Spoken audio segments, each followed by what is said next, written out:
Et salut, coucou, bienvenue tout le monde, c'est Florent le Maple Vert, accompagné encore une fois pour le débrief ludique. Bientôt des jeux, des livres. Voilà. Donc le débrief ludique, c'est ensemble, on va parler donc des jeux de société auxquels nous avons joué. On va vous parler un petit peu donc des mécaniques très sommairement, et puis tout simplement, on va vous donner notre avis, ce qu'on en a pensé. C'est le principe classique du débrief ludique qu'on fait tous les lundis soirs en live sur Twitch et retransmis plus tard après, effectivement, comme d'habitude, sur YouTube. Voilà. Alors, bienvenue. Coucou à Bandy tous. Dice. Salut, coucou. Le principe, vous le connaissez pas. On va sur MyLudo pour voir un petit peu la page de tous les jeux dont on va vous parler. Et si le jeu n'est déjà pas noté, on va vous donner notre note. Oui, Tout tout à fait. simplement, sur MyLudo. Tout simplement. Comment ça se passe ? Tout simplement. Voilà, ça se passe là. Ça se passe ici pour ce premier jeu, Salton Sea. On va commencer, directement par Le gros jeu de la semaine. le gros jeu de la semaine, effectivement. On avait déjà découvert donc Salton Sea à l'Alchimie du jeu, à Toulouse. On avait fait un quart de partie peut-être. On avait fait une demi-partie. Ouais, peut-être pas une demi-partie, mais en tout cas on avait fait quelques tours. Et donc là, ça y est, on a pu faire notre partie tranquillement à la maison, une partie en entier. Salton Sea, donc de 1 à 4 joueurs à partir de 14 ans, des parties d'environ 120 minutes. Ou plus. Ou plus. Voilà, en sachant que nous, on connaissait déjà les règles. On n'a pas eu trop de mal à s'y repencher dedans. Tout simplement parce que Salton Sea, ça a beau être un jeu expert, c'est quand même en fait finalement un jeu avec des mécaniques relativement assez simples, j'ai envie de dire. C'est du placement d'ouvriers, mais pas comme on l'entend classiquement, c'est-à-dire que c'est du placement d'ouvriers qu'on va mettre sur notre plateau perso pour réaliser des actions. Voilà, je sais pas si on peut vraiment appeler ça du placement d'ouvriers. En tout cas, on va placer nos meeples qu'on va pouvoir débloquer au fur et à mesure de la partie pour en avoir de plus en plus, pour tout simplement faire des actions. Dans Salton Sea, donc, on va gérer une entreprise qui extrait de la saumure dans ce lac, cette région Salton Sea aux États-Unis. On va donc extraire de la saumure, on va traiter cette saumure pour la transformer et revendre à des entreprises. Ces entreprises-là qu'on va pouvoir également acheter des parts de marché. Ça se passe en fait très logiquement. C'est très fluide. Je vous dis, on nous avait fait les règles du jeu à l'Alchimie du jeu à Toulouse. Là, tu nous as refait un petit peu vite fait les grands principes. Dans les grandes lignes. Oui. L'aide de jeu est très bien fichue en fait au niveau des actions. Au niveau possibles. des règles, c'est très clair. Voilà. Et c'est en fait très fluide. Tout est très logique. C'est surtout très logique. Ouais. Donc en fait, c'est pas du tout prise de tête. Si ce n'est que c'est dans la stratégie et dans toute la mise en place, dans la planification qu'on va vraiment le plus là réfléchir. Les actions, principalement, c'est tout simplement du début à la fin. C'est dans l'ordre, plus ou moins. Ça va être donc acquérir un permis pour aller forer. Eh bien, c'est tout simplement également forer. Oui. Ça va être par la suite extraire de la saumure. On va pouvoir également par la suite transformer cette saumure. On va la transformer en énergie géothermique ou en pile de lithium. Et on va pouvoir donc soit réaliser des contrats en fonction des demandes d'entreprise, soit on va pouvoir vendre, on va dire tout simplement, soit la saumure, l'énergie géothermique ou le lithium. Voilà. Ça, ce sont les actions principales. Après, il y a des actions un petit peu plus secondaires, on va dire. C'est là où on va interagir avec le plateau principal, c'est-à-dire acheter des actions de ces entreprises pour monter un petit curseur, pour tout simplement pour avoir des sous et pour avoir des points de victoire. Donc là, c'est la vue d'ensemble du plateau avec les plateaux joueurs. Donc là, c'est un plateau joueur et ici aussi. Et là, c'est le plateau principal avec les 3 entreprises de disponibles. Ça, ce sont les cartes de forage. Et ici, il y a toute la partie où on va pouvoir... C'est une partie très intéressante, je trouve. Oui. Toutes ces cartes-là que vous voyez, ce sont les cartes avec des cartes actions qui sont disponibles, qu'on va pouvoir récupérer en gagnant de l'argent, puisque ces cartes sont aussi bien des actions que la monnaie. Donc 1 $, 3 $ et 5 $. Forcément, les actions qui sont sur les billets de 5 $ sont beaucoup plus efficaces que les actions qui sont derrière les billets de 1 $. Pour récupérer ces billets de 1 $, eh bien, tout simplement, il va falloir faire des contrats et vendre notre saumure et tout ce qu'on aura pu transformer. Donc, je vais pas rentrer non plus dans les détails, mais je trouve ça hyper clair, hyper logique. Ouais. Après, le nerf de la guerre, c'est l'argent, et là, c'est vraiment très, très dur. Oui, c'est tendu, c'est-à-dire que très tendu. On a très peu de sous et tout coûte cher. Il va vraiment falloir réfléchir, planifier, anticiper, créer un petit moteur. Toutes nos actions du début jusqu'à la fin de la partie. Se créer un petit moteur parce qu'on peut acheter des cartes de recherche qui vont nous faciliter la vie et qu'on peut mettre... les cartes de recherche qui sont effectivement là-haut, qui vont nous permettre donc de faire des actions plus meilleures en fait. Moins compliquées. Ouais. Donc voilà, là c'est le plateau le plateau perso, là c'est la saumure, là c'est la géothermie, là c'est le lithium, toutes les actions, la forêt, là c'est extraire, là c'est réaliser, aller chercher en tout cas un contrat. Ici, on va transformer notre saumure en lithium ou géothermie. Et là, on a d'autres actions, la recherche, les contrats, les ventes et les actions, on va dire, un petit peu pas de bourse, mais d'actions sur les entreprises. Récupérer des actions. Acheter des actions, voilà. Voilà, ça c'est un cours de partie. Donc, c'est quand même assez, on va dire, compliqué dans le sens où il va falloir vraiment planifier et prévoir donc toutes ces actions, mais les actions sont relativement assez simples et tout, comme on l'a dit, tout est logique, donc ça reste assez fluide dans le jeu. Bon alors comme tu dis tête de slip, alors c'est pas très glamour, effectivement c'est pas un thème fantastique qui donne un sentiment d'évasion, mais c'est quand même intéressant parce que bon, ce lac, donc Salton Sea, dans les années 50, dans les années 60, c'était un lac, un très beau lac, avec des activités de pêche, des activités nautiques. C'est quand même un lieu qui a vécu un drame écologique, notamment par l'agriculture intensive. Ça a provoqué des algues en fait, qui a asphyxié le lac, qui s'est asséché pratiquement complètement.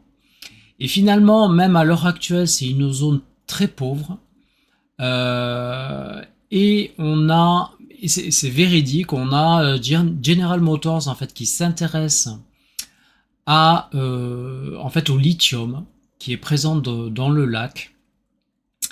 Et grâce aux énergies renouvelables, donc grâce à la géothermie, ils pensent pouvoir récupérer cette saumure et transformer en fait cette saumure en lithium, tout en étant respectueux de l'environnement. Alors, c'est vraiment intéressant parce que en fait, la mise en place de cette industrie, normalement, c'est en 2026.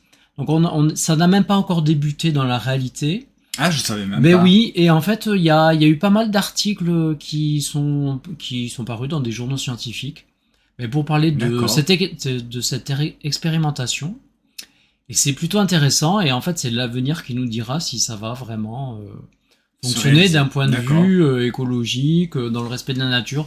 Enfin bon, c'est quand même General Motors, donc ils sont quand même là pour faire des sous, donc on verra bien. Et donc on apprend plein de choses. Donc c'est le nerf de la guerre, hein. De toute façon, General Motors est là pour faire des sous, et bien dans ce jeu, donc Salton Sea, nous aussi, on est là pour faire des sous, et voilà. Ben, on est là pour faire des sous, et pour faire des points. Mais c'est généralement tout en respectant la nature, enfin, en n'utilisant pas d'énergie fossile. Oui. Bon, en fait, c'était un petit peu ça le message global du jeu. Ok. Eh ben, écoute, tu m'as même appris ça, tu vois, je ne le savais même pas que c'était même pas Non, c'est même pas encore en route. En cours. D'accord. Ok. Bon, ben voilà. En tout cas, Salton Sea, c'est un bon gros jeu expert, assez exigeant en niveau de temps de partie. Oui, c'est déjà, exigeant. parce que c'est quand même... Nous, on a joué qu'à 2. On a fait plus que 2 heures, ça c'est sûr. Assez exigeant aussi dans le sens où ça va vous demander quand même pas mal de réflexion et de stratégie et de planification. Ça peut être très punitif au niveau de l'argent. Ouais, voilà. Mais, voilà, ça reste toujours très fluide, logique. Voilà.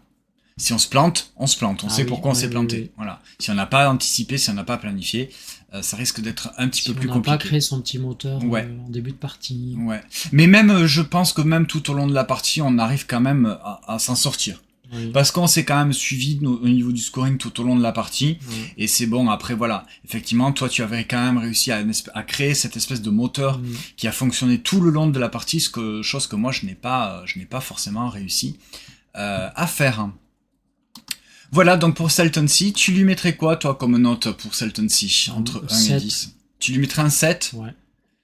Alors, je vais pas mettre 7, je vais mettre 6,5. Okay. Parce que moi, je suis pas aussi enthousiaste, même si je prendrais quand même pas mal de plaisir à rejouer, il n'y a aucun problème.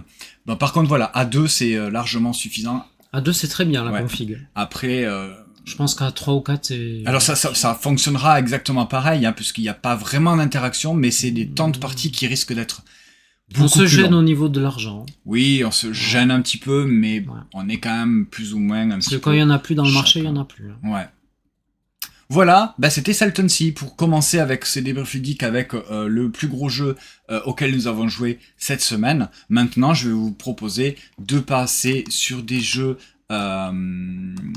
plus légers, des petites boîtes, et on va commencer avec Seven Yokai, qui est donc sorti chez Matago. C'est un jeu de pli, et voilà, donc moi tu me dis un jeu de pli, eh bien j'y vais. Très joliment vous le savez. Illustré. Ouais, c'est très beau.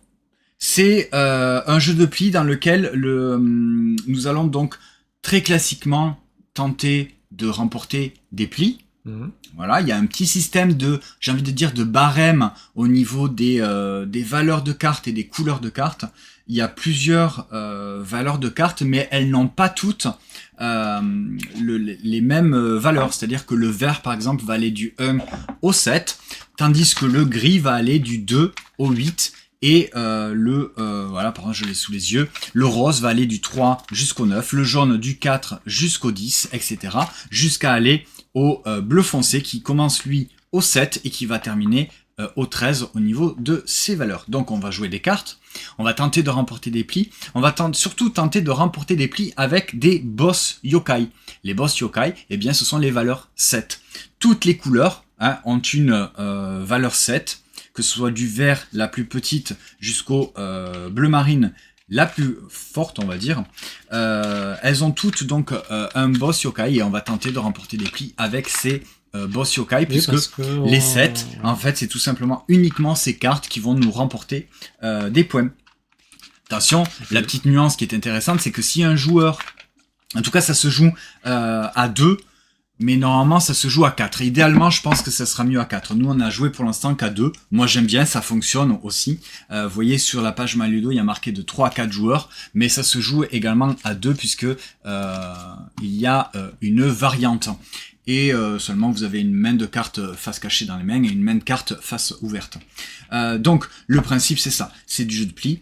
Et si un joueur remporte, en tout cas à 2, mais c'est pas tout à fait les mêmes nombres à 3 ou 4, si à 2 joueurs, un joueur remporte 13 plis, et bien à ce moment-là, la manche est terminée et c'est l'autre joueur qui va remporter les points. Faut pas être trop gourmand. Voilà, c'est si tu remportes tous les plis, eh bien tu perds et c'est l'autre joueur qui remporte les points. Les points, ce sont les valeurs qui sont indiquées sur les yokai, donc les boss yokai, les valeurs 7, avec un petit système de yin et de yang, suivant si on joue à 2, 3 ou 4. C'est pas tout à fait le même scoring. Voilà. Donc, c'est très simple, c'est très malin. J'ai hâte de pouvoir vous en reparler après avoir joué à 4 joueurs. Jusqu'à 4 joueurs, ça se joue en équipe de 2 contre 2. Donc voilà, on peut vous montrer peut-être vite fait quelques illustrations. Le boss vert. Le boss yokai 7. Donc, je sais pas si on va le voir, mais il y a un espèce de petit vernis sélectif, en tout cas de liseré doré sur toutes les cartes de boss yokai. Et là, ouais, par exemple, pour montrer une petite illustration pour les couleurs c'est roses. très joli. Avec les petits tanuki. Mais finalement, on est des exorcistes de yokai hein, et on essaye de les récupérer parce que ils font des bêtises ces yokai dans la nature. Hein. Donc les yokai, ce sont dans la culture japonaise, ce sont des esprits un peu malfaisants. Oui, ce sont des un petit peu pas forcément pas des fantômes, mais des espèces d'esprits maléfiques ou en qui tout vont cas bien embêter les humains. Ouais, voilà. La légende dit que voilà, c'est un petit peu comme nous en France, le grand méchant loup. Au Japon, c'est les yokai, voilà, un petit peu comme ça. Voilà pour Seven Yokai, donc c'est un jeu de pli pour lequel nous, pour l'instant, on n'y a joué qu'à 2. Pour moi, ça fonctionne parce que j'aime beaucoup les jeux de pli. C'est très classique, mais ça... C'est très classique, ouais. C'est bien ce petit twist aussi, où mais il voilà. Faut pas être trop gourmand. Et c'est surtout aussi qui est bien... Dans les plis, et la force des yokai, en fait, ça va varier suivant la couleur, parce que les yokai sont plus ou moins puissants. Et oui, c'est toujours la valeur leur 7. Famille, en fait. Effectivement, donc un yokai de valeur 7 dans la famille bleu marine, eh ben c'est la valeur la plus faible. Donc forcément, si tu joues avec cette carte-là, il risque de se faire emporter. Après, il y a toujours un système aussi d'atouts. C'est-à-dire qu'à chaque manche, la couleur d'atout va changer. Donc c'est jamais le même. Voilà. Donc Seven Yokai, pour moi, c'est bon, hein. Vous pouvez y aller si vous aimez les jeux de pli. Je vais pas le noter pour l'instant. Parce que on a fait qu'une partie. C'est pas le meilleur, je pense. Je pense pas. Mais en tout cas, moi, ça m'a plu. Si je devais le noter, je pense que là, je lui mettrais un 6,5, voire peut-être même un 7. Ouais.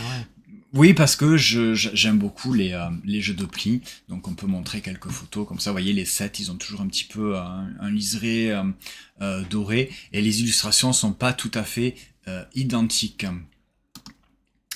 Voilà, on le voit la version, comme je vous ai montré là, les valeurs classiques avec l'illustration et le boss yokai qui est toujours un petit peu plus joli. Voilà. On voit un petit peu quelques illustrations. Donc pour l'instant, voilà, je vais pas non plus noter pour tant que j'ai pas fait une vraie partie au moins à 4 joueurs. Donc l'auteur c'est Muniki Yokushini, c'est édité par Matago et derrière la boîte tu as les illustrateurs, je sais que c'est Maxime Hersault et Sylvain Leroy. Donc des Français.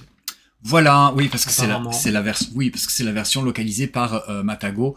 La version originale n'est pas vraiment comme ça. Elle est plus dans un esprit manga mignon, voilà.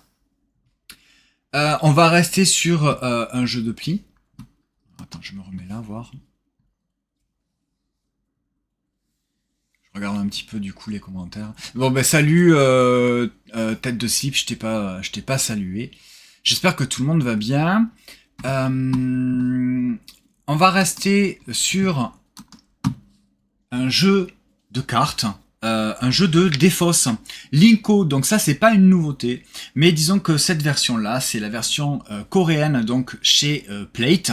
C'est exactement le même jeu que le Linko qu'on connaît, qui était édité par Ravensburger en français. C'est Lynx. Lynx. Oui, c'est Lynx en fait, voilà. Et dans une version, moi je trouve un petit peu plus jolie. Donc c'est toujours un jeu de Wolfgang Kramer et Michael Kisling.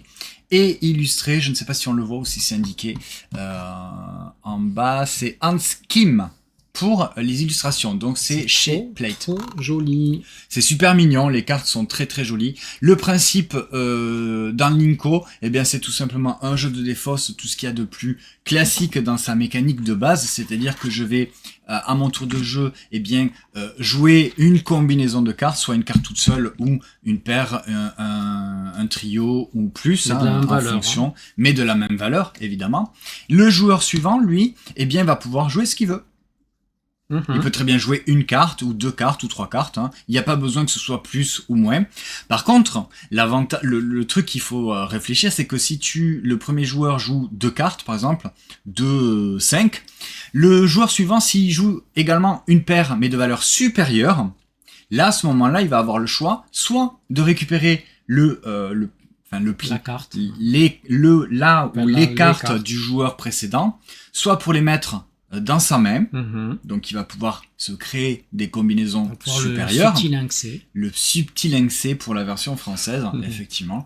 Ou alors il peut dire à son adversaire, eh bien je te laisse le choix. Soit tu les reprends dans ta main, ou soit tu les défausses. Et tu repioches. Voilà.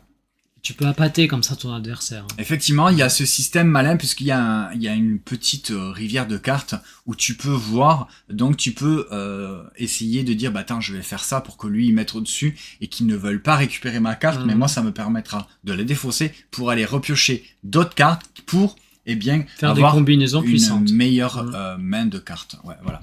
Donc c'est très simple, c'est très malin et c'est pareil. Celui-ci, je ne vais pas pour l'instant le noter puisqu'on a fait que on a joué qu'à 2. Oui, je pense qu'à 2 c'est pas du tout la meilleure config. Alors ça fonctionne, mais je pense que voilà, ça sera encore mieux d'y jouer au moins à 3 ou 4. En tout cas, ça se joue jusqu'à 5 joueurs à partir de 8 ans, des parties d'environ 20 minutes. On est bien ça. C'est aux alentours de 18,50 €. Vous pouvez le trouver, je pense, sur les sites internet. Sinon, vous allez sur Amazon ou eBay. Je sais pas si j'ai le droit de dire des pubs. Enfin, on s'en fiche. Voilà. Pour pouvoir vous le procurer, la nouvelle version donc de Lynx qui s'appelle Linko. Oui, moi j'aime beaucoup les jeux de défausse. Bon, à 2, franchement, celui-là, j'ai été moyennement convaincu. Faut vraiment, parce que j'ai vraiment envie d'y jouer à plusieurs. Oui, voilà. Oui. Après, c'est généralement les jeux de défausse, pour vous montrer quelques petites illustrations. Mais ils sont trop mignons, cartes, voilà. Donc là, on n'est plus avec des lynx, mais on est avec des renards. Ouais. Voilà, qui ont tous une couleur et une pose différente en fonction de leur valeur de carte. Il y a une carte noire aussi, c'est la carte X qui fait un espèce de petit joker qui permet de jouer, voilà. Donc du coup on n'est plus sur un renard là. C'est une espèce de chat, de félin en tout cas. Ouais, oui, c'est pas un renard ça. Un renard noir. Voilà, non. Bizarre. Donc, petit jeu de défausse, ça c'est pareil. On vous en reparlera une fois qu'on aura joué à au moins 4 joueurs. Que 2. Ouais, je pense que ça prend plus son intérêt, son sens, effectivement, en y jouant, en tout cas à plus. C'est pour ça que pour l'instant, je ne le note pas. Alors, je vous propose de rester toujours chez Plate, l'éditeur coréen, avec ce jeu-là, Golem Hit. C'est pareil, c'est un jeu de défausse. Mais là, dans celui-ci, pour l'instant, on en a fait plusieurs de parties de celui-ci. On n'a jamais réussi à défausser sa main entièrement. Et ce qui est très très malin en fait dans ce jeu Golem Hit, c'est un jeu de défausse où on va avoir donc des cartes en main. Ce sont des cartes qui sont de valeur de 2 jusqu'à 13. Ouais. Non, même ça va au-delà, je ne sais plus. Bref, attends, je sors les cartes. Il y a des cartes qui sont de couleur un petit peu bleue. Oui, 18, 20. 20, ouais, voilà. Hop, tiens, donne-la moi. Voilà. Ouais. Donc, les cartes, avec les golems, donc de valeur 2, ça va aller jusqu'à 20. J'en profite comme ça, vous voyez un petit peu les jolies illustrations. Donc le 2, c'est un tout petit golem mignon, et le 20, c'est un gros golem assez costaud, on va dire. Donc j'ai une main de cartes, je peux donc à mon tour tout simplement, pareil, si je débute, je commence en jouant une combinaison de cartes. Bon, le joueur suivant va devoir mettre le même nombre de cartes. Si je joue une carte, tous les autres joueurs vont devoir jouer une seule carte. Il n'y a pas de je mets 2 cartes, c'est supérieur, non. Donc toujours au-dessus, avec le même nombre de cartes. Seulement, alors je vous montre aussi, il y a des cartes, donc il y a les bleus, mais il y a également les roses, voilà, qui ont les mêmes valeurs, qui existent donc dans les mêmes valeurs. Seulement, le petit truc en plus dans Golem Hit, c'est que, la valeur des cartes, vous allez pouvoir plus ou moins les choisir. Il a changé. Et là, l'a modifié en fait. Modifié, Voilà, ça va même jusqu'à 21, tu vois, il y a un 21. Alors j'ai sorti le gros golem là. Voilà. Donc vous voyez sur le côté, hop là, vous voyez le 2 là, en dessous, vous avez 3, 4, 5 et des petits points. Puisque ce 2, ben, si vous voulez que ça soit un 3, un 4 ou un 5 ou un 6 ou etc., eh bien vous allez rajouter des petits jetons comme ceci. Des flammes magiques. Je sais pas si c'est des flammes magiques, mais en tout cas voilà, de valeur 1, 2 ou 3. Donc si je joue un 2 avec ce jeton là, eh bien ça deviendra un 3. Si j'ai besoin d'un double 3... Par exemple, je vous dis ça, mais du coup, ça marche. Parce qu'il avait joué un double 1. Ça marche très bien. Si jamais mon adversaire joue la carte 20, unique, eh bien moi, je peux dire, soit je joue le 21, c'est supérieur, soit j'ai également un 20 dans ma main, mais je le transforme en 21 avec le petit jeton. Et les jetons, comme ça, on va en fait les récupérer et c'est pas très bien. Et c'est des points négatifs, effectivement. Les cartes roses qui sont comme ça, elles, on va pas rajouter 1, mais on va tout simplement ajouter la valeur de la carte. Là, si je rajoute un jeton 1 à une carte rose, ah oui, ça la double. C'est plus un 10, ce n'est pas un 11, mais c'est un 20, tout simplement. Je sais pas si on va réussir à le voir, voilà. Si jamais 2 jetons, eh bien, ça sera un 30. Si jamais 3, eh bien, ça sera un 40. Yes. Donc au fur et à mesure, on va pouvoir justement, avec sa main de cartes, modifier la valeur des cartes. Donc chacun va jouer comme ça. Si jamais ça revient à mon tour, eh bien je vais prendre tous les jetons que j'ai pu poser sur les plis précédemment et je les mets devant moi. Et là, à ce moment-là, je vais pouvoir continuer à jouer ou m'arrêter. Si je continue, eh bien je vais jouer toujours pareil, le même nombre de cartes de valeur supérieure. Je vais récupérer tous ces jetons qui vont me faire des points négatif à la fin de la manche. Si je ne peux plus jouer, eh bien je suis obligé de poser ma main de cartes et là je vais récupérer autant de jetons que de cartes que j'ai en main. Ça fait mal. Et donc ça peut aller très vite. On a joué à 2 pour l'instant, c'est pareil. Il faut vraiment, je pense, ça a plus le mérite d'y jouer à plusieurs. Mais à 2, moi je trouve ça passe quand même un petit peu. Oui, mais c'est pareil. Je pense qu'à 2, c'est pas non plus... C'est pas la meilleure des configurations, on est d'accord. C'est sûr, ça sera mieux, en tout cas. C'est beaucoup plus fun en plus. Ouais. Mais déjà, on sent le potentiel. Oui, voilà, c'est ça. C'est qu'il y a vraiment, tu te dis, ok, on va jouer des cartes, on va se défausser de ces cartes, on va mettre des jetons pour modifier les valeurs des cartes. Mais plus tu vas modifier la valeur des cartes, et bien plus tu vas prendre des points négatifs. Ouais. Mais si tu le fais pas, eh bien tu vas devoir passer. Et ben du coup si tu passes, tu vas avoir plein de cartes en main et c'est des cartes qui vont te faire des points. Alors je sais plus si dans la version à 3 ou 4 ou plus, hein, on prend la valeur des cartes, en tout cas à deux joueurs, en tout cas on prend le nombre de cartes en points et la valeur des cartes en points aussi. Ouais. Ah oui. Oui. Oups. Mais tu vas, ça va, on va avoir beaucoup de points. Hein, beaucoup trop de points. Ah oui, même si tu arrives à finir avec 3 cartes en main, mais si tu as un 21, bah ça te fait 21 points. Voilà.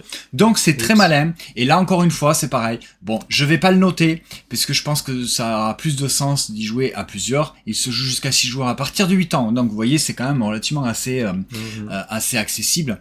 Pour des parties d'environ 20-30 minutes. 30 minutes, ça me paraît quand même un peu long, mais c'est pas une partie qui dure 5 minutes en tout cas, voilà, parce que tu vas essayer de faire le moins de points possible, et je crois que ça se joue en 4 manches, il me semble, en tout cas 2 joueurs. Donc c'est chez Plate, c'est un jeu de Shikazusu, illustré par Takashi Yamoshi et Wanjing-ji. Voilà. Auteur, illustrateur qu'on va retrouver pas mal en fait sur pas mal de jeux de cet éditeur. Voilà pour Golem Hit. Tant qu'à faire, restons encore une fois avec Plate. Et là j'ai un petit petit coup de cœur. Oui, parce que c'est du roll and write.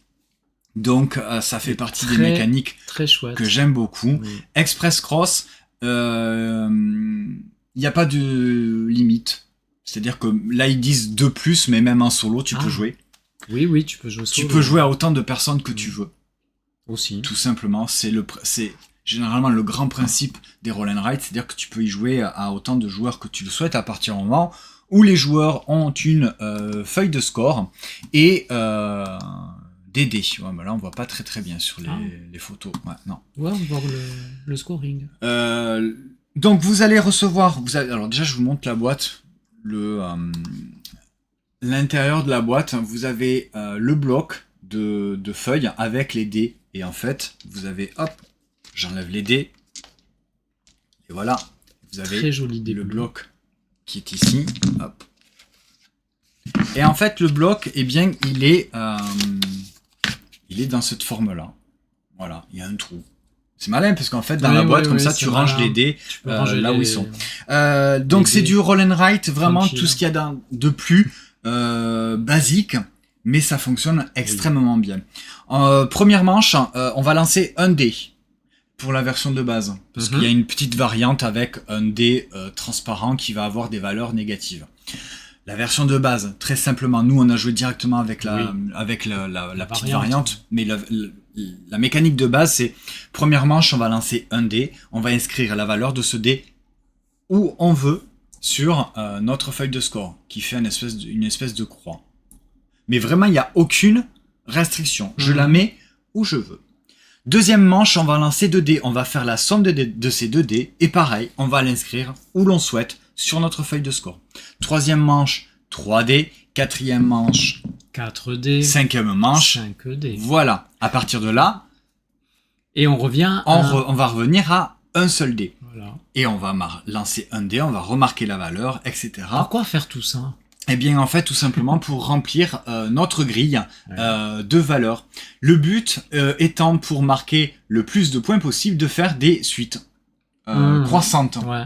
Ou de la même valeur. Pas des suites directement, pas 1, 2, 3, 4, 5, mais en tout cas des suites croissantes, peu importe la valeur. Donc, ou de même valeur, effectivement, c'est vrai. Donc, par exemple, je vais vous montrer... Ta feuille, parce que ma feuille, c'était pas terrible. Voilà. Alors, je sais pas si on voit, mais là, vous voyez, en haut, j'ai fait un premier lancer. En tout cas, j'ai marqué 3. Ensuite, j'ai marqué 10, 12. Alors, pas dans cet ordre, mais en tout cas, je les ai inscrits sur ma feuille dans cet ordre.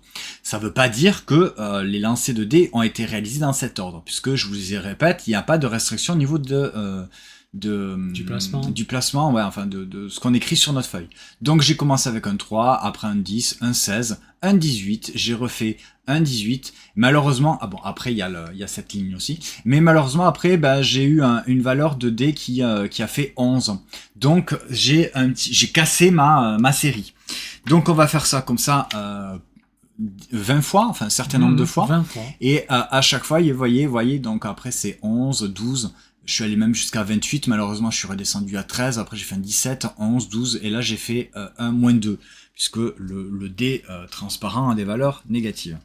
Donc à chaque fois que je casse en fait on va dire une série, je fais un trait, je trace un gros trait pour vraiment séparer les séries, et bien vous le voyez ensuite sur le scoring. Et bien si j'ai une série avec une seule valeur, j'ai 0, si j'ai 2 valeurs, j'ai plus 3, etc. Vous voyez qu'attention, si vous en avez 5, vous passez de plus 15 à plus 5. Après, ça reprend plus 30, 70, etc. Jusqu'à peut-être avoir la plus grande série, 14, qui fait 230 points. C'est énorme. Moi, j'ai terminé avec 64 points. Tu as bien optimisé, si tu veux. Voilà, donc c'est un petit roll and write qui se joue. Points. Ouais, franchement... Ça se joue rapide, c'est hyper simple à comprendre, c'est fluide, c'est cool. C'est malin, il n'y a pas vraiment... Tu peux, il n'y a pas de relance, en fait. Oui, il faut arrêter de dire ça. Faut pas dire c'est malin tout le temps. C'est vrai, c'est nul. Mais voilà, c'est plutôt fun, ça marche. Hein. C'est vraiment du... c'est rigolo, on râle, on dit mais c'est pas possible, on fait toujours des 12. C'est quoi cette histoire ? Ah oui, parce que du coup, avec 2 dés, c'est vrai qu'on a plus tendance à faire... on a fait beaucoup de 12. Hein. Donc l'intérêt de bien optimiser tes placements...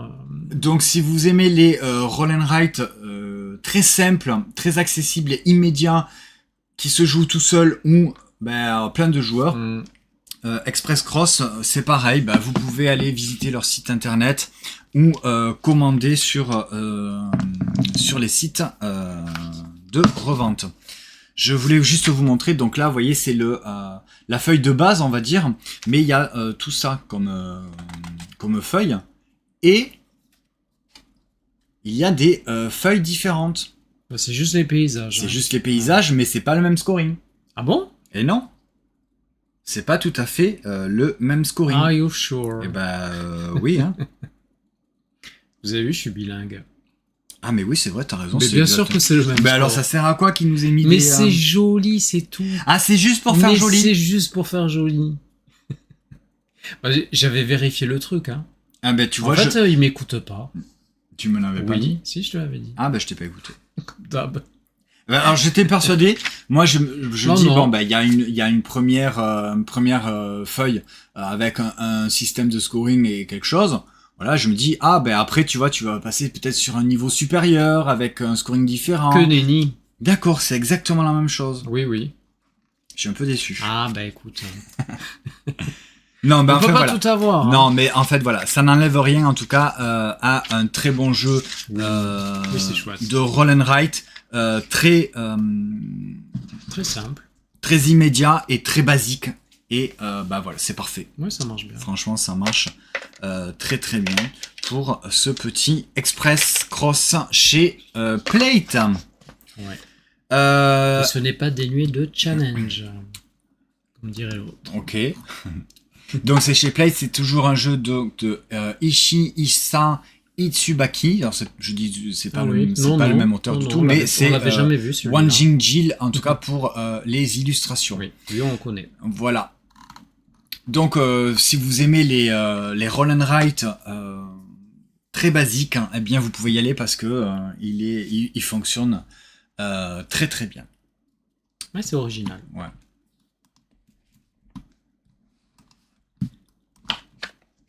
Woodland Wizards.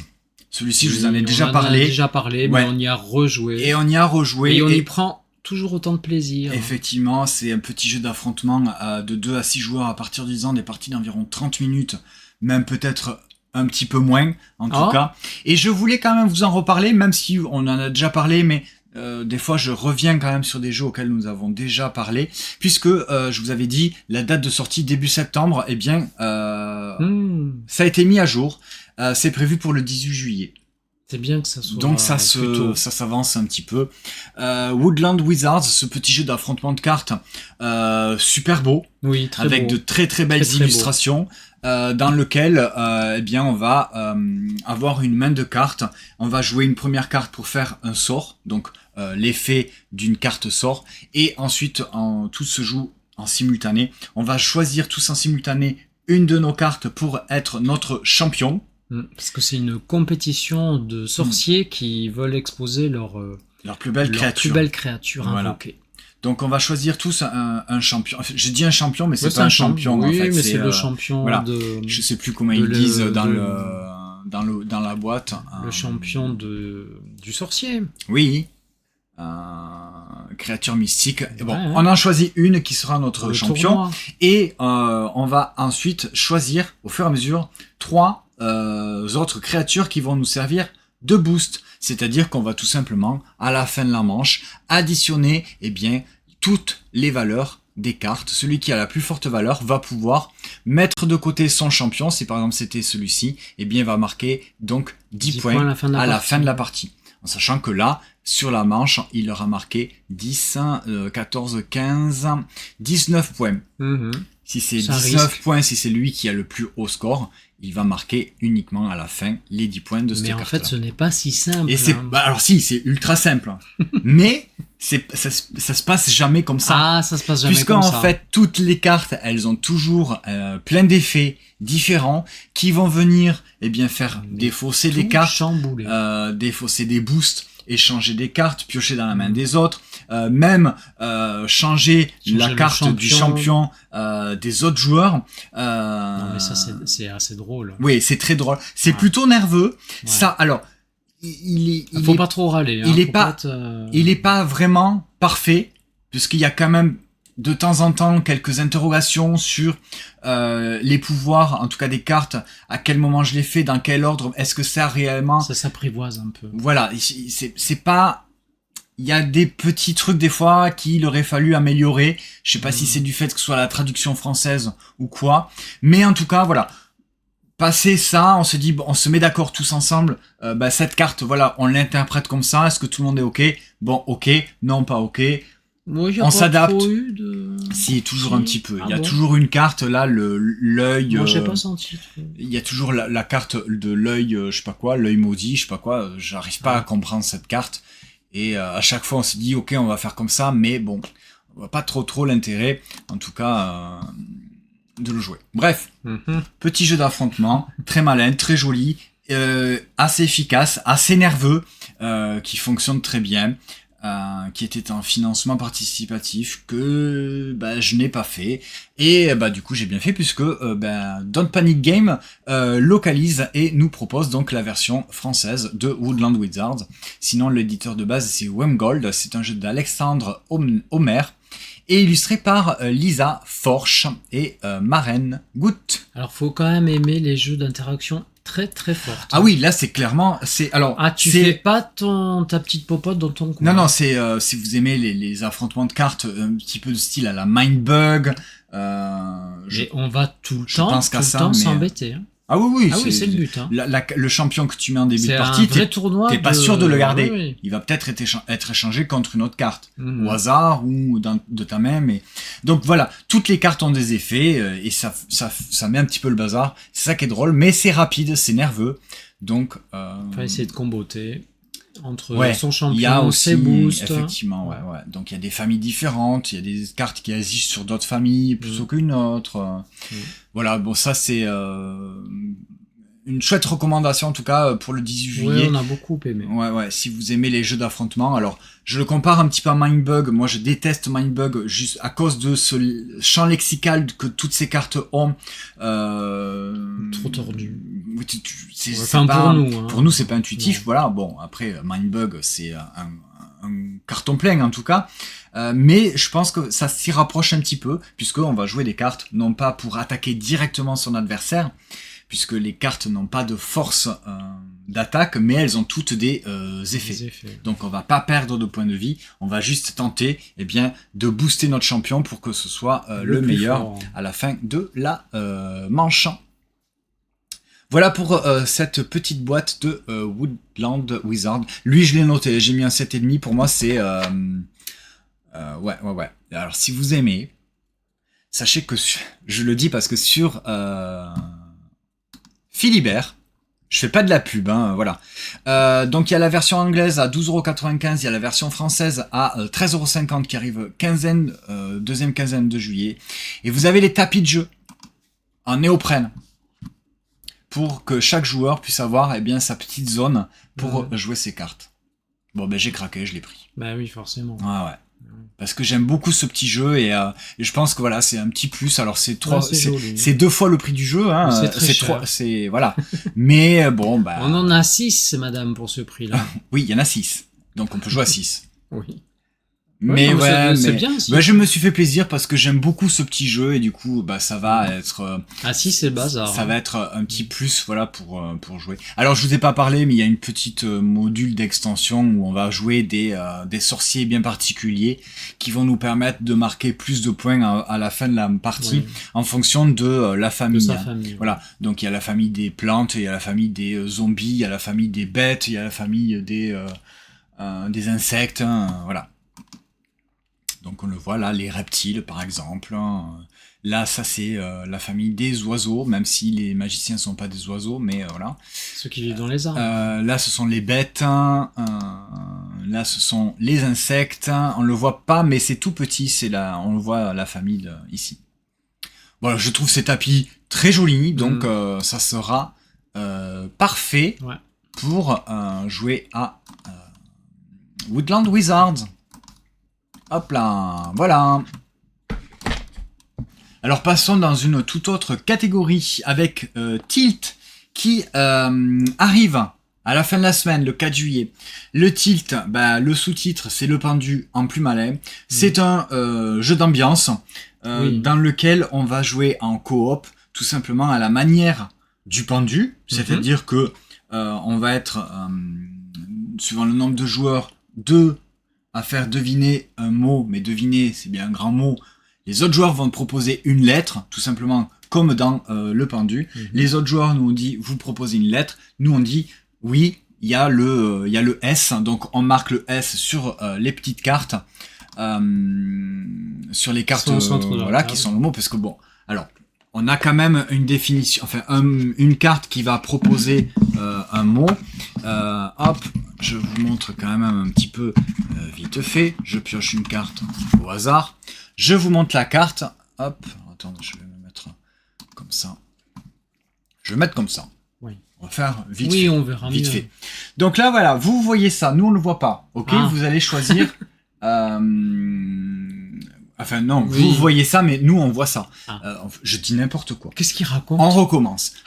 J'ai une carte, voilà. Vous allez me dire une valeur entre 1 et 5. Oui. Donc là, moi, c'est recto verso, hein, d'accord? Donc vous allez dire une valeur entre 1 et 5, par exemple le 3. Nous, on a la valeur 3. On doit vous faire deviner, mais sans vraiment vous faire deviner, mais une personne ou un personnage en 6 lettres. Donc là, à ce moment-là, on prend... Hop là, 6 cartes. Petite case. Qu'on va mettre comme ça. Et là, vous allez commencer à proposer des lettres. Les lettres qu'on va, au fur et à mesure, marquer sur notre tableau. Et on va faire un pendu. Voilà, il y a la lettre, hop, je la barre, je la mets dans la liste. Si elle y est, eh bien, je l'écris à l'endroit où elle est située dans le mot.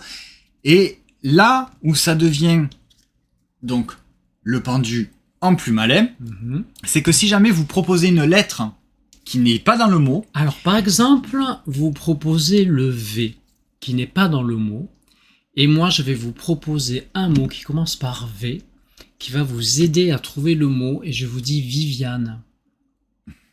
Et là, si vous êtes très fort... Alors, tu passes un peu vite, parce qu'en fait, c'est pas exactement comme ça.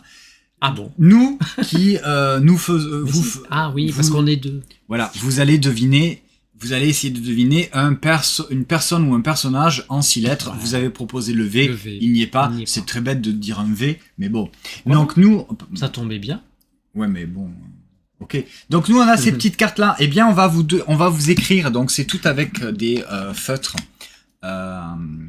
effaçables. Donc on va vous donner un indice pour trouver le mot qui commence par la lettre que vous avez citée, qui n'est pas dans le mot. Donc là, pour reprendre ton exemple, nous, on a un personnage à vous faire deviner en 6 lettres. Vous dites le V, eh bien, on va dire « et non ». Hop, je fais ça.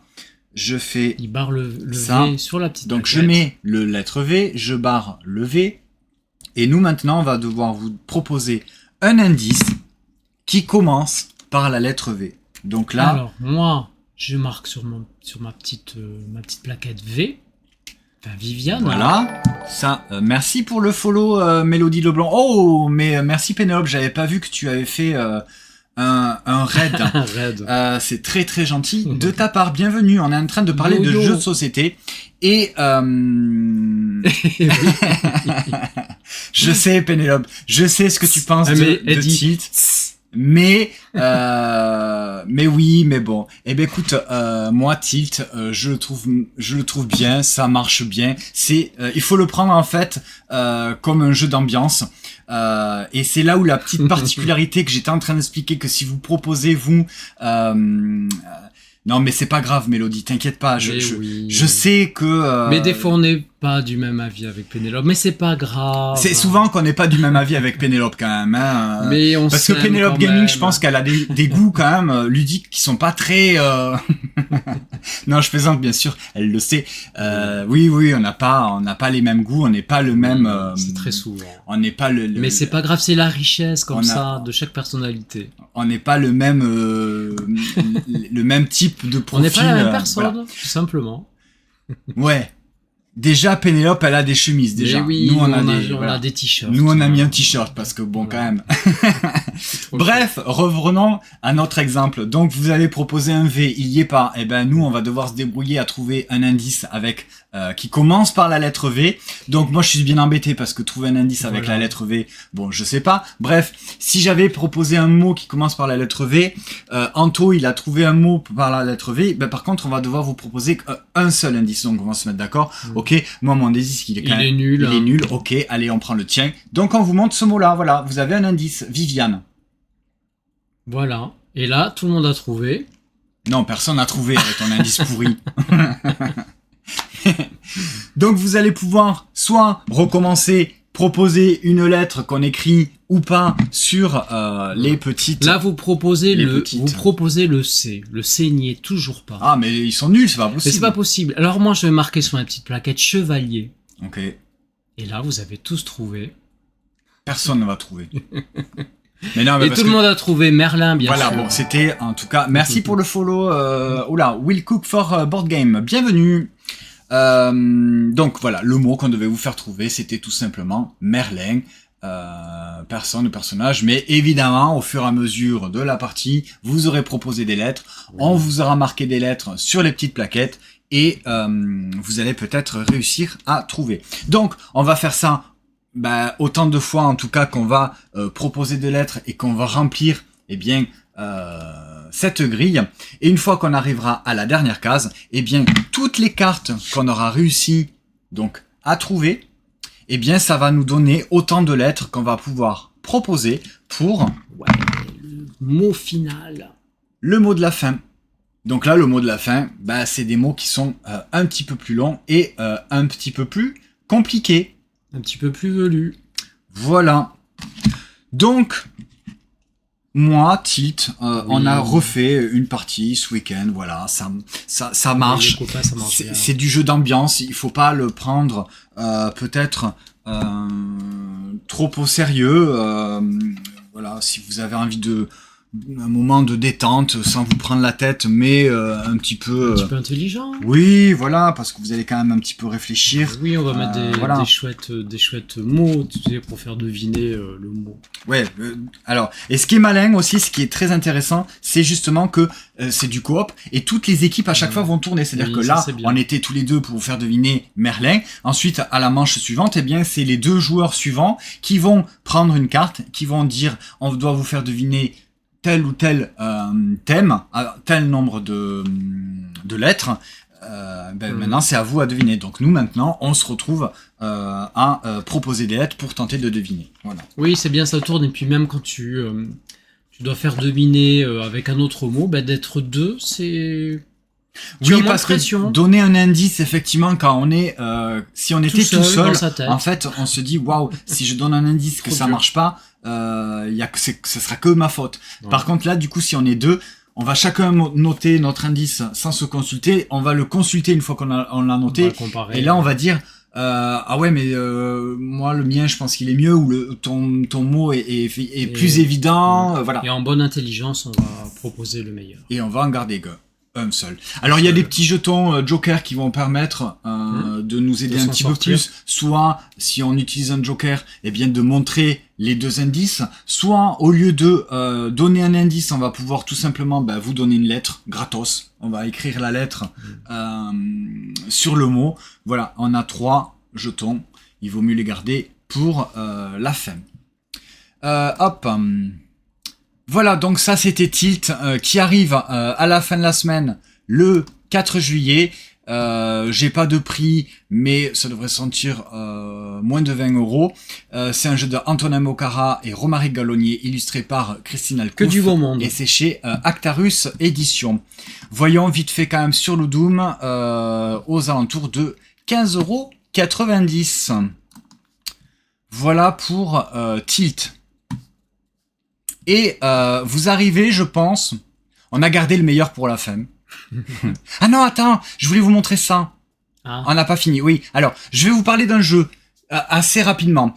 Il n'existe pas sur MyLudo parce que c'est un espèce de proto, mais qui est avancé. Voilà, là on a joué avec un exemplaire de pré-prod.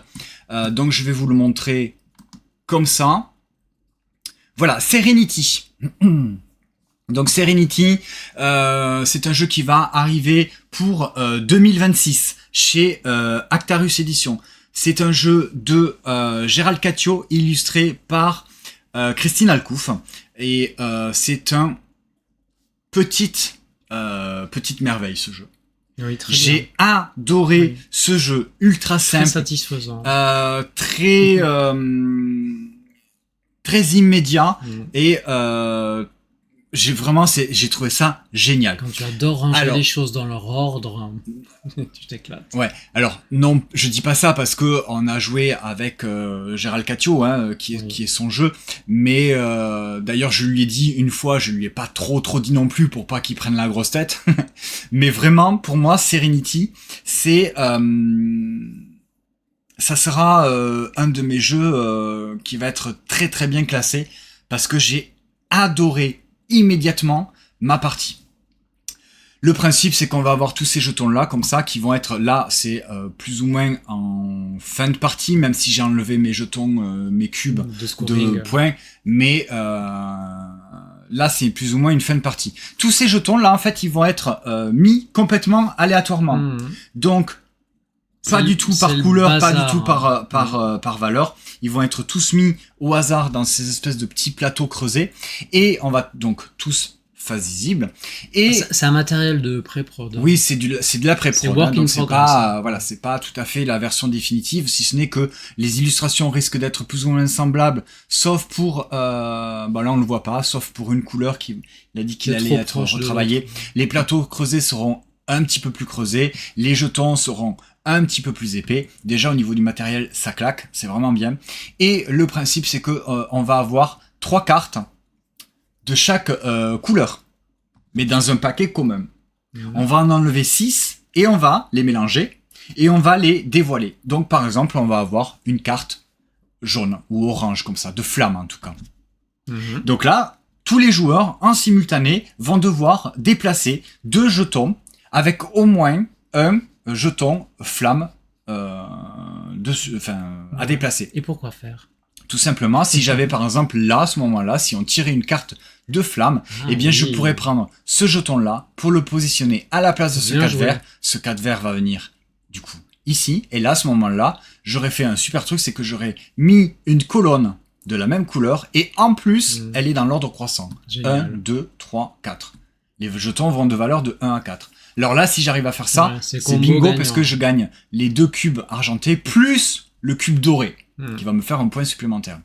Donc là, vous voyez, je l'ai fait là, par exemple, pour celle-ci, 1, 2, 3, 4. Là, pour le bleu, une fin de partie. Je l'ai pas. Oui, c'est la fin de partie. Là, je l'ai fait 1, 2, 3, 4, je l'ai fait pour le violet aussi. Là, pour le bleu marine, là, qu'on voit ici, le premier, c'est un 3, ensuite, c'est un 1. Donc, j'ai quand même fait une colonne de bleu marine, mais j'ai pas les autres points pour avoir mis dans l'ordre. Par contre, si jamais, là, dans le tour prochain, eh bien, une autre carte sort avec ce symbole-là, je l'ai déjà 1, 2, 3, 4. Et il est déjà dans la colonne est déjà dans l'ordre. Donc j'ai un bonus, je peux déplacer ce que je veux. Ah oui, c'est bien voilà. Ça. C'est un jeu d'optimisation. C'est un jeu d'optimisation. Si par exemple j'ai une carte rose là qui sort, eh bien je vais pouvoir prendre le jeton rose, je ne sais pas où est-ce qu'il est, et le mettre à la place de ce jeton de feu. Par contre, le jeton de feu, il va prendre la place du jeton rose. Voilà. Donc c'est vraiment très très bien. Oui, très immédiat. Moi, j'ai adoré ce système de déplacement et de un petit peu de dire attends, si je le mets là, s'il y a cette carte là, je vais pouvoir le redéplacer pour le remettre là, etc. Et sachant qu'il n'y a que 3 cartes. Puis il y a des inconnus de la couleur. Donc il n'y a que 3 cartes orange, il n'y a que 3 cartes de cette couleur-là, il n'y a que 3 cartes vertes. Mais effectivement, comme je l'ai dit en début de partie, il y a 6 cartes qui sont retirées de la partie. Donc peut-être que il y a des cartes qu'on attendra et qui ne sortiront pas. Donc c'est vraiment à nous arranger pour optimiser tout ça. Donc Serenity, ça devrait arriver courant 2026. Alors peut-être, Gérald nous a dit l'alchimie, je pense. Au plus tard l'alchimie, au plus tôt Cannes. Oui. Voilà. Donc à partir de 8 ans, on voit vaguement 2 à 5 joueurs, des parties d'environ 20 minutes. Il y aura probablement plusieurs modes de jeu, puisqu'on a fait une partie où on a mis nos jetons tous aléatoirement, et on a fait une version où il y a un joueur qui met tout aléatoire sur son plateau, et tous les autres joueurs vont remettre exactement à l'identique, donc tout le monde part avec le même plateau, et ça va partir dans des directions différentes. Voilà. Donc ça, c'est du très bon. Je vous promets qu'on aura l'occasion d'en reparler, j'espère. Voilà pour Serenity. Tu parles pas très bien le français, Will Cook for Board Games, mais super, dis donc. T'apprends T'apprends le français avec avec Twitch. Twitch. Eh bien, Wow. écoute, bon courage, hein. Surtout qu'en plus, Great. je me rends compte que j'ai souvent tendance à parler très vite. Ah oui, là, tu parles hyper vite. Je sais pas s'il a bien compris. Hein. Ah bah écoute, il faudra qu'ils mettent les sous-titres. Hein. Oui, aïe, aïe. On va parler lentement. Ici. On a terminé. On a pratiquement terminé. Allez, Et un petit dernier pour la route. Le meilleur pour la fin avec This is My Spot. Le petit bonbon. Une petite, on va dire... Une petite sucrerie ludique. Exclusivité. En tout cas, voilà, This is My Spot qui est... on dirait une boîte à cachou. Une boîte à cachou, si tu veux. Une petite boîte à bonbons. Ouais. Ce que vous voyez là, c'est sur la page du jeu This is My Spot Maludo. Vous ne verrez probablement jamais cette boîte de jeu ça va changer, arriver. Ça va arriver sous un autre nom, puisque Cubes. Voilà, ça s'appellera pas This is My Spot. Cube en français. Ou Cube, mais je pense que ça sera plus rigolo. Cubes. Avec des Z à la fin. Ouais. Je sais pas. Bon, bref, ça ne s'appellera pas comme ça. This is My Spot, c'est vraiment un petit jeu con. C'est une connerie. Hein. Ouais. Franchement, c'est une connerie, mais c'est rigolo. Ça marche ultra bien. Donc, c'est une boîte ronde. En métal, on va ouvrir et à l'intérieur vous avez plein de petits cubes comme ça. Il y a des noirs et il y a 4 couleurs différentes. Le but c'est de prendre un cube à notre couleur et le mettre dans la boîte. Mais on va pas le poser. On va devoir le laisser tomber. Ah, tiens, montre-nous la magnifique vue du dessus. Bah, tu me spoiles tout. Ah là, j'ai tout spoilé. Parce que regardez. Et là, ça marche. Ouais, ça a marché. C'est magnifique. Voilà, donc ça, c'est la vue de dessus de This is My Spot. C'est vraiment c'est pas une photo, hein, c'est coucou, on est là. Wow. Puisque je vous propose qu'on fasse une petite partie, mais alors très rapidement. Là, vous avez une petite mise. C'est un jeu de comptoir, hein. C'est un jeu de comptoir. On n'a rien à voir, mais bon. Ouais. Non, bon. Là, c'est une partie qui est mise en place pour 2 joueurs. À l'intérieur, vous avez 20 cubes noirs. Pour 2 joueurs, vous avez 8 cubes d'une couleur qui n'est pas utilisée. Donc, on a chacun 10 cubes à notre couleur. Moi, je prendrai les verts. Moi, le bleu. Ok. Et normalement, tu joues en jaune. Oui, mais là, c'est assorti à mon t-shirt. D'accord, ok. Presque. Et le but, c'est de prendre un cube à notre couleur et le lancer à une certaine distance. Évidemment, on n'a pas le droit de mettre. On voit pas, mais bon, vu de dessus. Donc, je pourrais très bien faire comme ça. Il était haut, hein. Voilà, au niveau de la distance, à peu près. Je vous montre comme ça. J'ai à peu près lâché de cette hauteur. J'ai pas le droit de le poser. Je dois le lâcher, en fait. C'est ça le principe du jeu. Le but, c'est que le cube que je viens de lâcher, il atterrisse sur le fond de la boîte. Là, c'est bon. Donc, de nouveau, c'est à moi de jouer. Voilà, c'est tout simple. C'est que ça, le jeu. Mais vous allez voir qu'au fur et à mesure, eh bien, on va prendre de la place. Et voilà. Il va y avoir de moins en moins de place disponible. Tu vas me prendre mon spot. Je vois pas tout. Voilà. Alors là, il est arrivé. Donc le cube, il est complètement à plat au fond de la boîte. Et son cube indique une croix. Eh bien, il a le droit de rejouer. Je me penche, hein, je vois pas bien. Ouais, allez, hop là. Oui.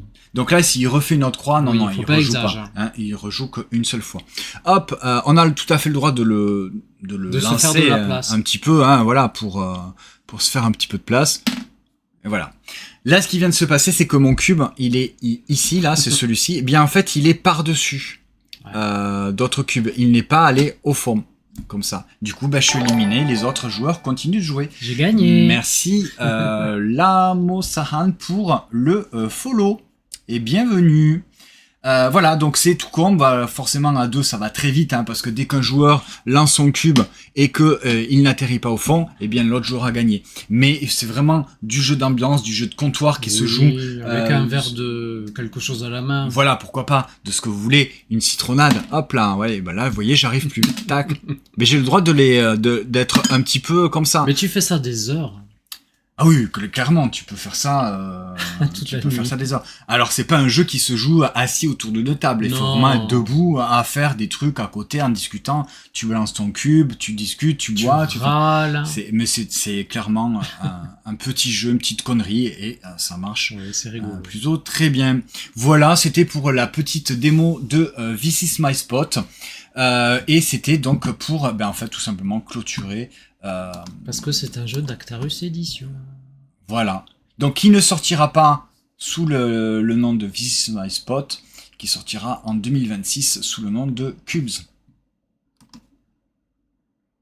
Et voilà, nous avons terminé notre petit débrief ludique. Alors, comme d'habitude, on a terminé notre débrief ludique, eh bien, on va vous faire le débrief du débrief. Regardez, on a parlé donc de tous ces jeux. Nous avons parlé donc à l'instant de This Is My Spot. Nous avons également évoqué Serenity qui arrive. Max. Salut Max, bienvenue, tu arrives à la fin. Donc on a parlé donc de ce qu'on a parlé. Voilà. Tu vois, ça tombe bien, tu arrives pour le débrief du débrief. Serenity, donc, qui est pour l'instant l'exemplaire de pré-prod qui devrait arriver début 2026 au plus tard Alchemy 2026. Hop, je vais me remettre ici. On a parlé donc de Tilt, ce petit jeu de pendu. Le pendu en plus malin. On a parlé de mon petit chouchou Woodland Wizards. On a parlé de ce très très bon et très direct Express Cross de Roll and Write. Golem Hit, ce jeu de défausse très malin où on peut changer la valeur de nos cartes. Linko, qui est un grand classique qui est réédité avec des illustrations un petit peu plus mignonnes. Trop choupi. Voilà. Seven Yokai, jeu de pli qui est édité chez Matago, qui est sorti la semaine dernière. Très bon jeu de pli. Avec mais dans des lequel petits twists intéressants. Ouais, dans lequel j'ai envie d'y jouer à 4 joueurs, parce que ça se joue à 2, il y a une variante à 2, mais je pense qu'il prend plus son sens à 4. Et on a parlé de ce plus gros jeu expert, Salton Sea chez Yellow. Gros jeu, assez exigeant en termes de réflexion et de temps de partie, je trouve. Mais, je le répète, et on le répète, qui est très logique et du coup, très fluide. Voilà. Ok, tu es d'accord? Oui.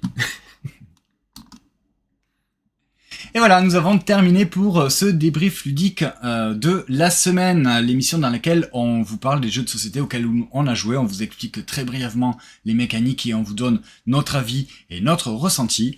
On se retrouve tout au long de la semaine sur Instagram, le Meeple Vert et Anto des jeux des livres, où on vous propose bien tout simplement des reviews de jeux de société et quotidiennement du partage ludique en story. Sinon moi, perso, je vous retrouverai pas samedi matin, mais normalement le samedi matin, pour ceux qui ne connaissent pas ma chaîne Twitch, le samedi matin vers 11h, je fais une petite sélection des sorties de la semaine de jeux de société. Pareil, je vous dis si j'ai joué, si j'ai pas joué, si j'ai envie d'y rejouer, si j'ai envie de le découvrir. Et si j'ai déjà joué, je vous donnerai très rapidement mon avis. Donc des sorties de la semaine. Donc tous les lundis soirs, le débrief ludique à 20h, le samedi matin à 11h pour les sorties de jeux de société. Bon, cette semaine, il n'y aura pas de sortie de jeux de société puisque on n'est pas là ce week-end. Malheureusement, non, on ne sera pas à PEL. Et non. Et non. On n'est pas là, mais pas pour aller à Paris. Ah non, on est un peu loin de Paris. Donc c'est un petit peu compliqué en ce moment. Voilà, on vous souhaite de passer une bonne soirée, amusez-vous bien et on se retrouve très bientôt. N'hésitez pas à activer les alertes sur Twitch et également d'aller voir les vidéos précédentes sur YouTube. On vous embrasse, on vous souhaite de passer une bonne soirée, amusez-vous bien, ciao ciao, salut. Ciao.